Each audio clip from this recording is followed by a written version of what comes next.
Stay Awake by Marjorie Zoet Bankson. Keep watch, the scripture says. Don't go back to sleep. God is here, now, always. But you have to slow down. You have to put away your to-do list, and you have to listen for the sounds of distress as well as joy. Long associated with the waiting period before Jesus' birth, Advent has a cosmic dimension as well. As Paul writes to the church in Rome, creation is groaning as in childbirth, waiting for us to grow up, to pick up our piece of the unfolding story. One piece must come from this time of waiting and wondering, this time of unknowing.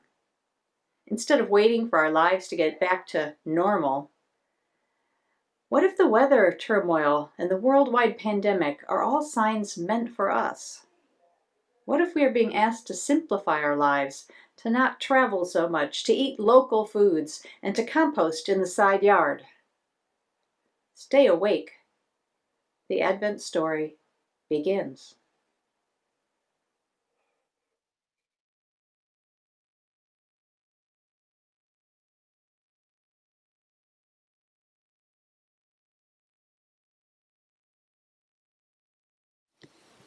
As we light our chalice, we share our church covenant. We promise to listen and learn together with compassion, curiosity, and an open mind. Engage in creating a warm and welcoming community. Work together and beyond our walls to address social and environmental challenges. And with our time, talent, and treasure, support our church and its mission.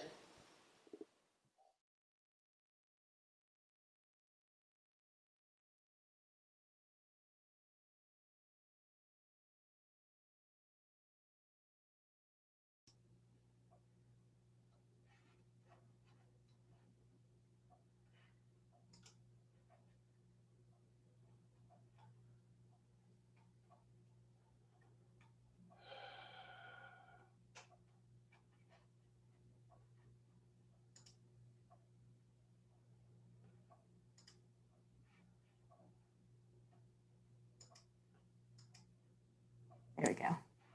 Thanks, folks. We're starting with something new and every time you twitch it just a little bit. I heard that last week we went with no technical difficulties whatsoever, which is like making me feel it's all me. I want to say thank you so much to Nico and Logan for their beautiful chalice lighting as we get started this morning.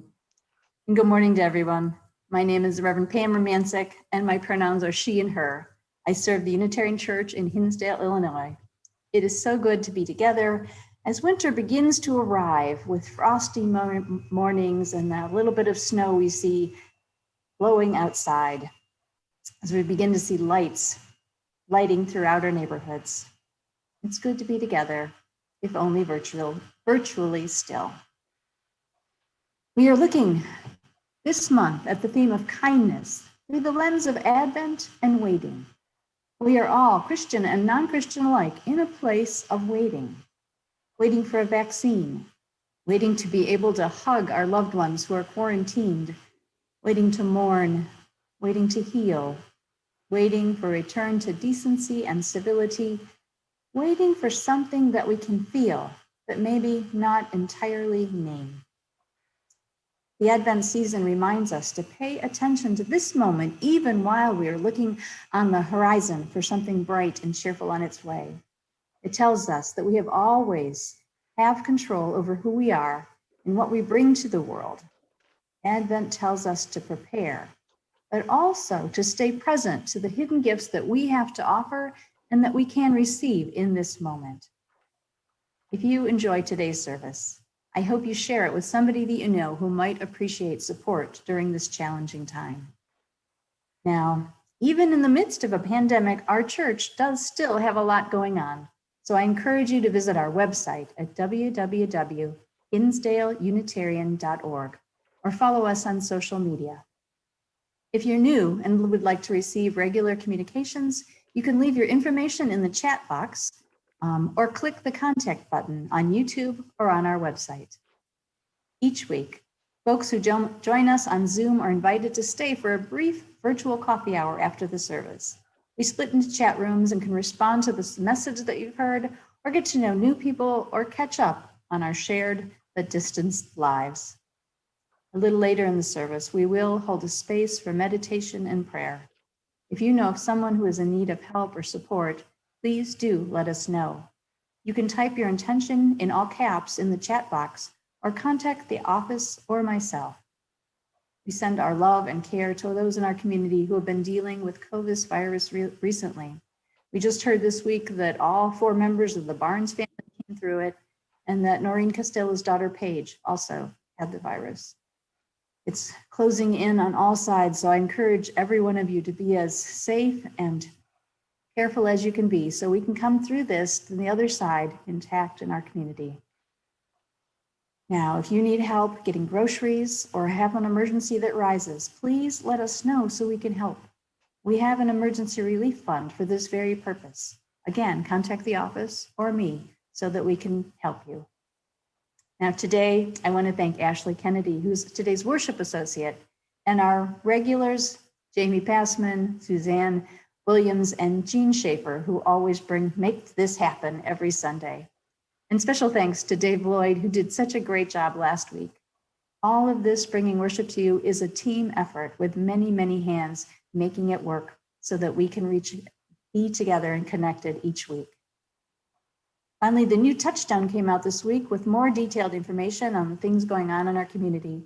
So check your inbox or look on the website so you can see what's going on. Again, because of spiked COVID levels, your office staff is going back to only working mainly from home, with one of us showing up each day just to make sure things are going all well. So here's actually the final really important announcement. We are still having our annual pageant online this year, and we need you, yes, you, and everyone to dress up as an angel or a wise person or a stable animal. Take a picture of yourself and send it into Pam Fodor this week. It's still going to be fun and raucous, and there'll probably be a little bit of joyful chaos and mayhem, just like every year. So we're going to try to hold our traditions as closely as we can, even during these times. Now, I invite you to sing our opening hymn, People Look East. Bye-bye.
Hi, everyone. Time to find out what the tool of the week is. If we open up our toolbox, we'll find a canteen. A canteen holds water. Water is healing and life-giving, and so is the spirit of life. Unitarian Universalism is a faith that can help each person connect to the spirit of life. I like to think of the spirit of life as the sense of wonder and mystery that renews our spirit and creates a joyful and fulfilling life. Hope you enjoy your week. Take care. Be well.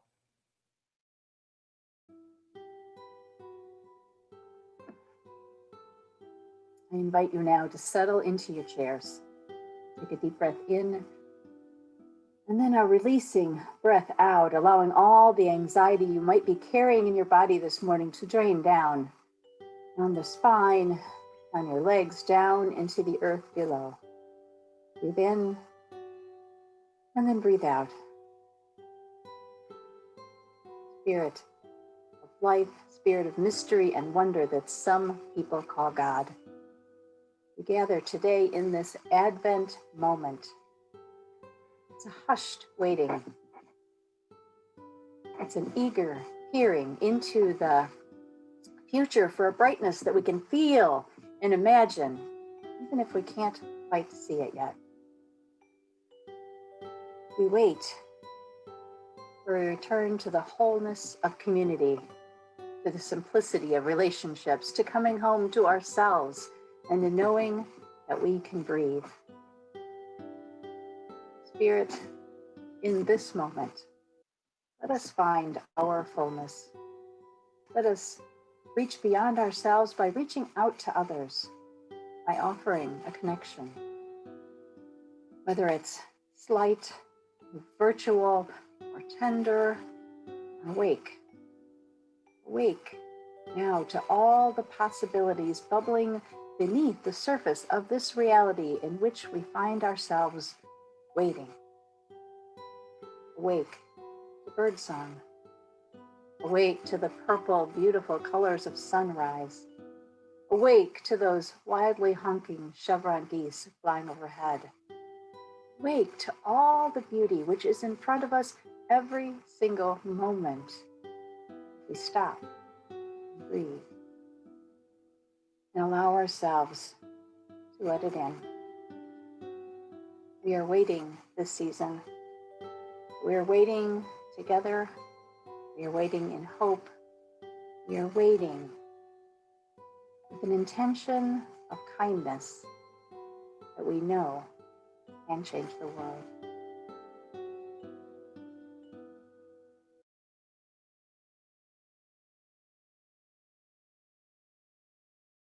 This reading is The Practice of Kindness by Daphne Rose Kingma. The practice of kindness is the daily, friendly, homely caring form of love. It is both humble, a schoolboy bringing his teacher a bouquet of dandelions, and exalted, a fireman giving his life to save someone else's. Kindness is love with hands and hearts and minds. It is both whimsical, causing our face to crack into a smile, and deeply touching, causing our eyes to shimmer with tears. And its miraculous nature is such that the more acts of kindness we offer, the more of them we have to give, for acts of kindness are always drawn from the endless well of love. Kindness is twice blessed. It blesses the one who gives it with a sense of his or her own capacity to love, and the person who receives it with a sense of the beneficence of the universe. Kindness heals us because it reminds us of our oneness, allows us to see ourselves in one another's eyes, to remember that eyes themselves are a miracle, that seeing is a gift, and that the other, no matter who she or he may be, is, in one way or another, a perfect reflection of ourselves. The power of kindness is immense. It is nothing less, really, than the power to change the world. Thus ends the reading.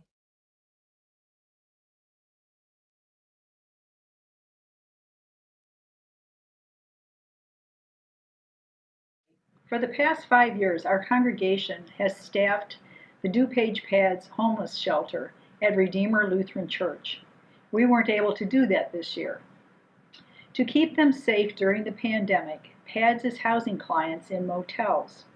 They have 196 people, including 68 children, in 115 motel rooms. Housing and feeding this many people is a huge expense. Homelessness continues to increase as businesses shut down, benefits run out, and evictions increase. Homelessness is a tragedy for anyone, but is especially difficult when it involves families with children. You have been very generous with your time and with your money in the past. Please step up again and support PADS. Thank you. Hello, I'm Gene Schaefer, serving you on the board of the Unitarian Church of Hinsdale. And this is the time in our service when we remember the good things this church does in the world and invites you to help support that work. You can go to our website at hinsdaleunitarian.org and click the donate button, or you can simply send your check to the church office at 17 West Maple Street in Hinsdale. I'm so proud of the work our UCH family does to improve our place in the universe. We are a community, always learning about the world, offering connections and inspiration, helping our children to learn values to sustain lives of meaning and purpose. We work in so many ways to create a more just and peaceful society, and that includes sharing our beautiful space with many outside nonprofit groups, many of whom need a safe space now more than ever. Check our website for all we've done and all the good we continue to do. Your support not only maintains our congregation, but it truly does reach all parts of Earth's community. So thank you. Now, even though we can't be physically together at this time, I invite you to say our offering words with us. This church is made up of all of us. It is what we learn together, the work we do together, the fun we have together. It is what we share with one another, with the people around us, and with all the world.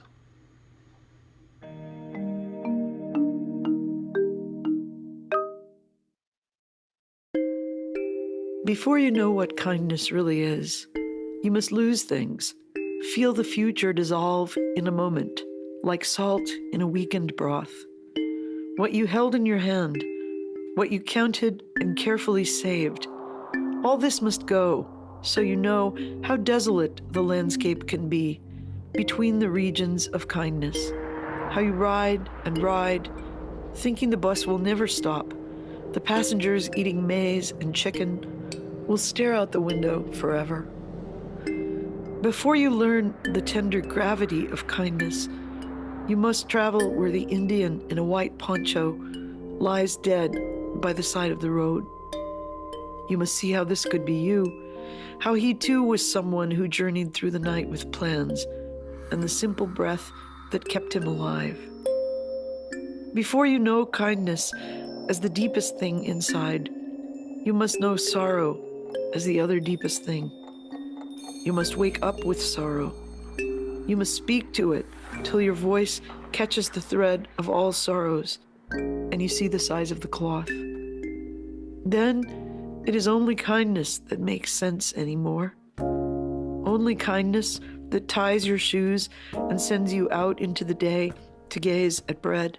Only kindness that raises its head from the crowd of the world to say, "It is I you have been looking for," and then goes with you everywhere, like a shadow or a friend.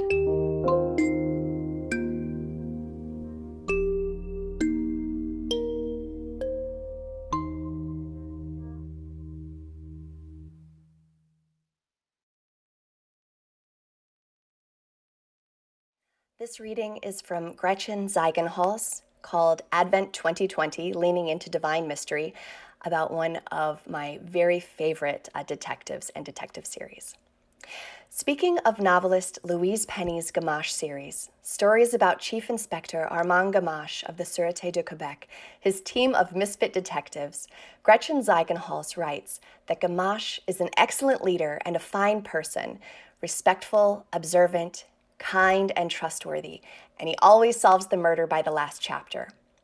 This is important to Ziegenhals because as she waits for the world to right itself, she finds comfort and inspiration in detective novels. She notes, as Gamache mentors his unruly disciples to the disdain of his fellow senior colleagues, he explains the 4 statements that lead to wisdom. I don't know, I need help, I'm sorry, and I was wrong. All statements that erode certainty. The chief inspector knows that to solve a case, a good detective must go back and look again, realize and admit when she is wrong, and understand that the obvious answer might not be the correct one. Ziegenhals says this is a thing we can practice all year round, letting go of rightness in order to see what is truly in front of us. She concludes, Advent helps us practice year after year, will we ever get it right, letting go of our certainties. Advent waiting entails letting go of our political posturing, our fundamentalisms, and finger pointing, our hashtags and hubris. Rather, it teaches us to watch quietly, wait expectantly, and prepare to seek the Christ child in humble places, like a stable. Kindness is an essential element in waiting, watching, and preparing for the good that we trust will come. Even if we can be nothing else, we can be kind. Thus ends the reading.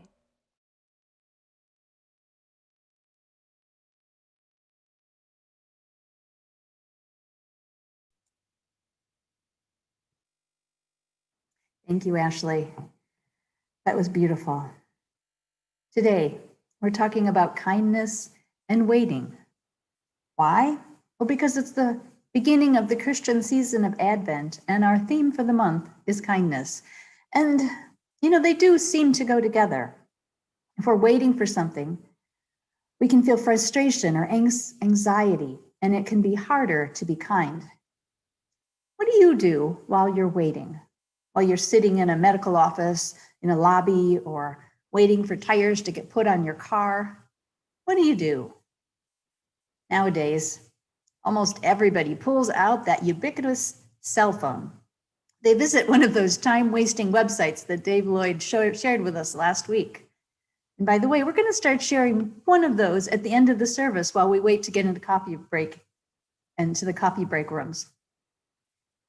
But can you remember what we did before cell phones took over society? I know there's an anxiety which accompanies waiting and which wants to be calmed. It wants something to distract our mind or take our energy away from waiting for something to happen. I know that if I'm sitting and waiting and I choose not to open my phone, I feel like some kind of weirdo. How could I possibly sit and do nothing at all? What's wrong with me? It's uncomfortable. And I have to really concentrate to allow my discomfort to settle and to be okay with just sitting. In the olden days, I would watch what was going on around me, maybe enjoy the antics of some children playing with blocks in the corner, or strike up, just one of those inane conversations with the person sitting next to me. There would be at least a little bit of connection, eye contact, a smile. Now, no matter where you are, everyone under 60 is staring at their phones, deeply engrossed in keeping the rest of the world at bay. I can't help but wonder if this distance is contributing to the divisions in our society in a larger way. Many of us can't be comfortable with just being. We always have to be busy, and that busyness then prevents us from the simple connections that used to be unavoidable. Perhaps those opportunities for kindness that used to be there would help us connect and know ourselves as part of that greater unity of being. We are all in a state of waiting right now, waiting for Hanukkah, waiting for Christmas, waiting for a new year, waiting for vaccines, waiting to be able to travel and visit loved ones, waiting always for a world that recognizes the worth and dignity of each and every person. This waiting offers many places of discomfort. of not knowing and uncertainty that can add additional stress and anxiety to our lives. And the human response is to always try to find some certainty. You know, I've been puzzling and puzzling over why there is this deep divisiveness around how to respond to the virus. Why is public health and safety become political? Some people are certain that we all have to lock down all the time. But others are just as certain that we should be going about our normal lives and just, letting vulnerable people watch out for themselves. I truly believe that we all want the same thing. We all want to have a strong and healthy community. We all want to keep ourselves and our loved ones safe. So why, with a brand new pathogen and so many uncertainties about how it behaves and what the long-term consequences will be, do some folks passionately believe that we should just go about business as usual?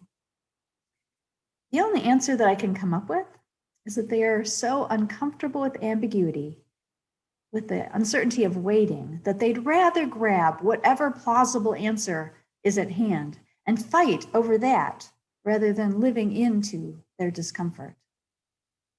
Maybe as a society, we're losing our ability to be uncomfortable.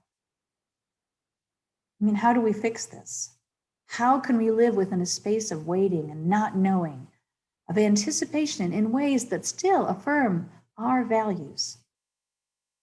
In our reading, we heard about Gamache, the detective who taught his protégés the 4 fundamental assertions of I don't know, I need help, I'm sorry, and I was wrong.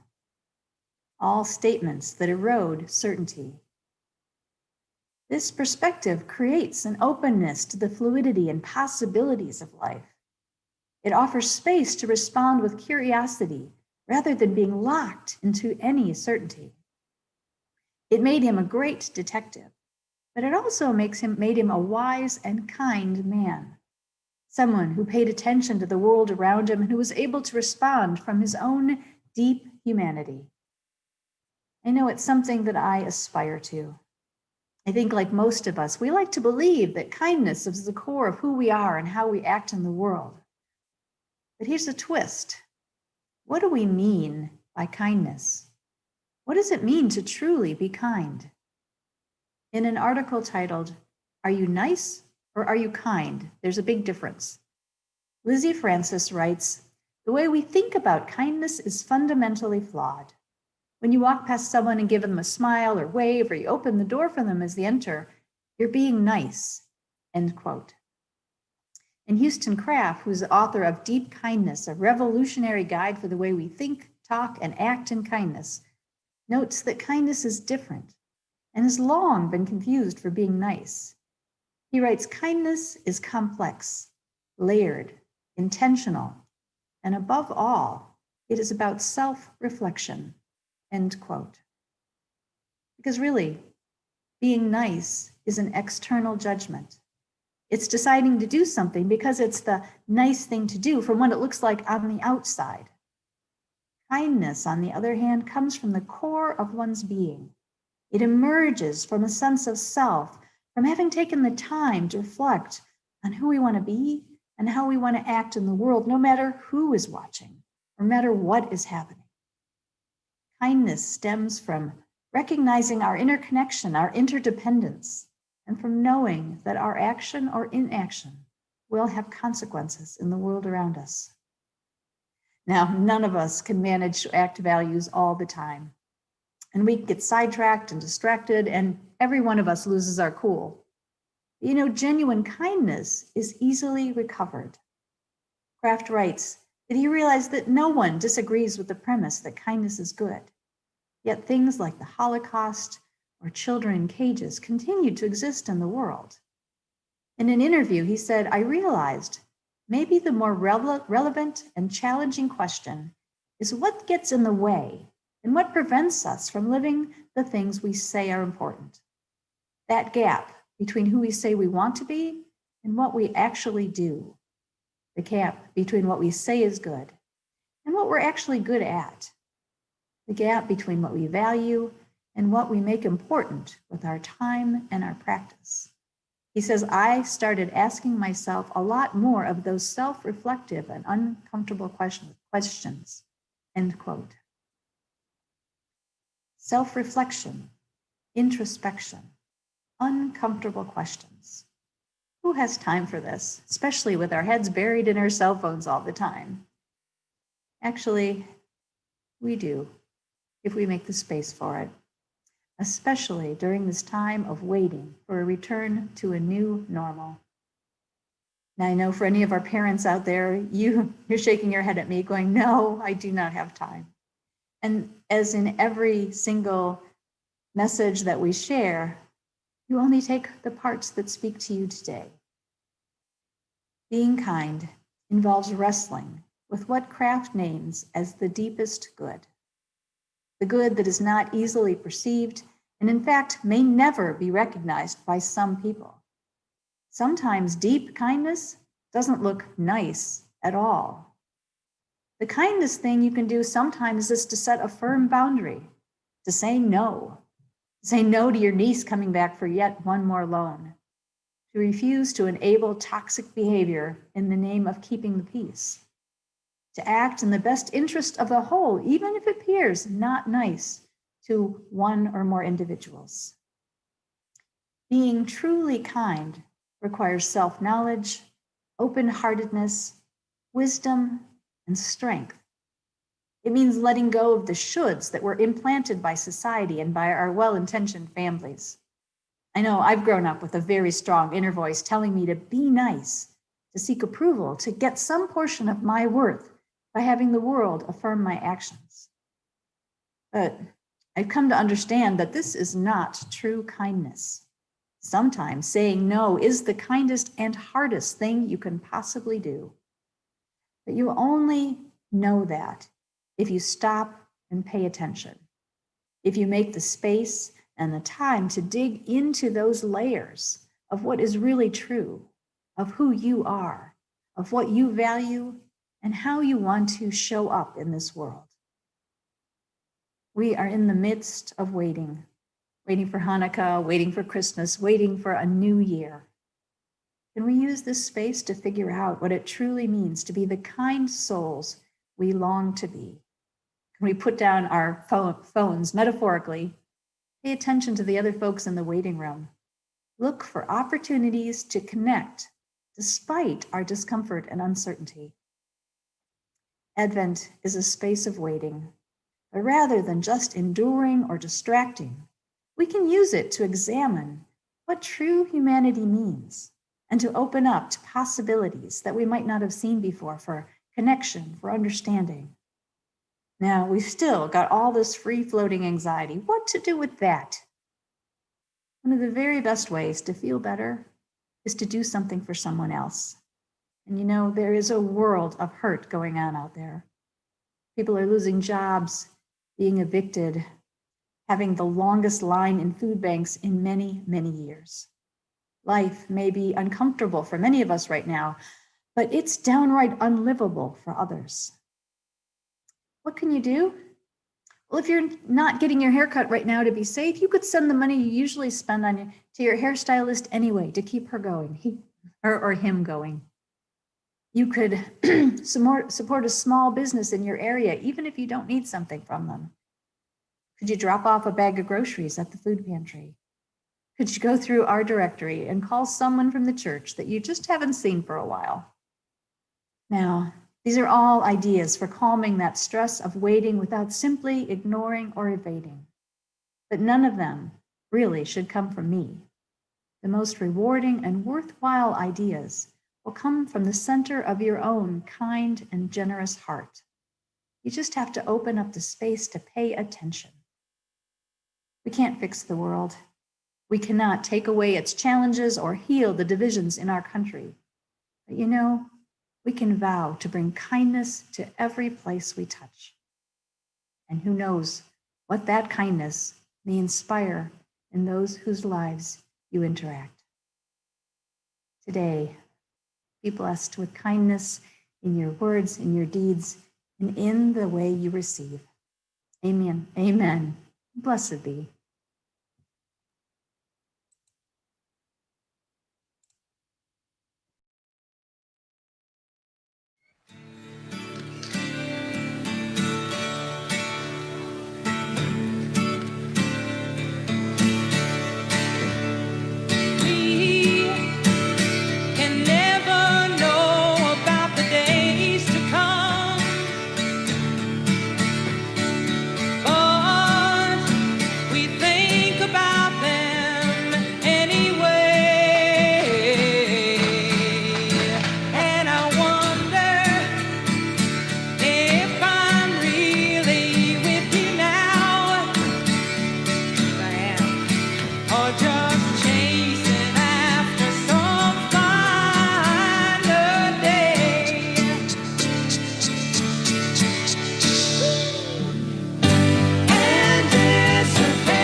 Our closing words are from the Dalai Lama.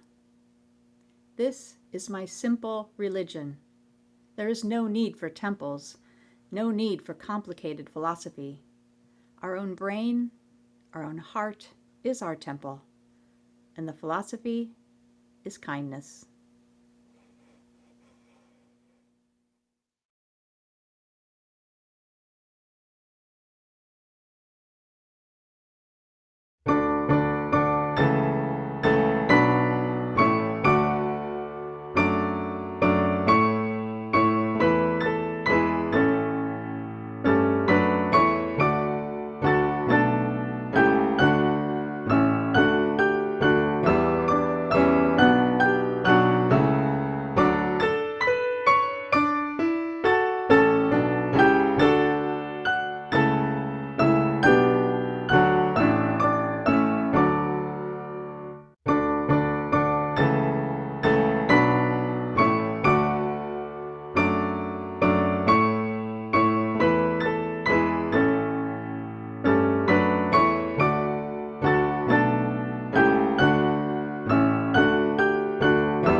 We extinguish this flame, but not the light of its truth, the warmth of this community, nor the fire of our commitment. These we carry in our hearts and share with all the world.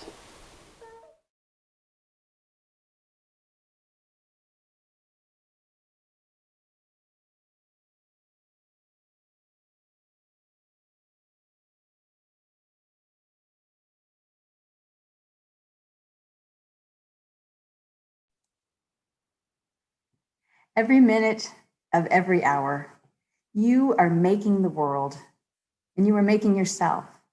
And you might as well do it with generosity and kindness and style. These words are from Rebecca Solnit.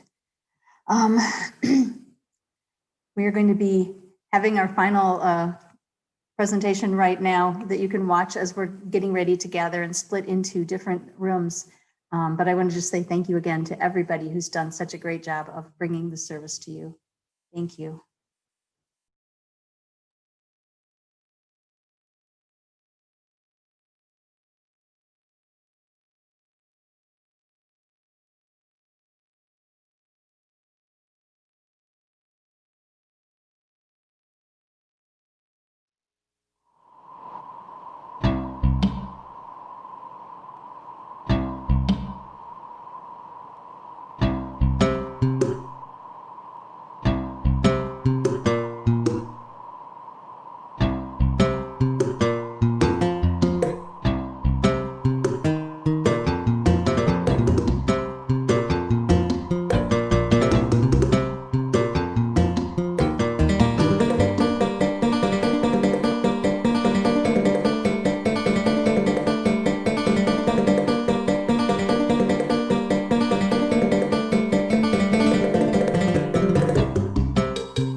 Hi, everybody. We invite everybody to stay online now for a short time of fellowship and conversation. We'll be dividing folks into random groups of 4 to 5 people. Please introduce yourself. Feel free to share your ideas and responses to today's service. And why everybody is invited to stay. We understand that life happens, so no worries if you have to leave immediately or even during your session. This is designed to be an opportunity, not an obligation. So let's get into groups and see who's here.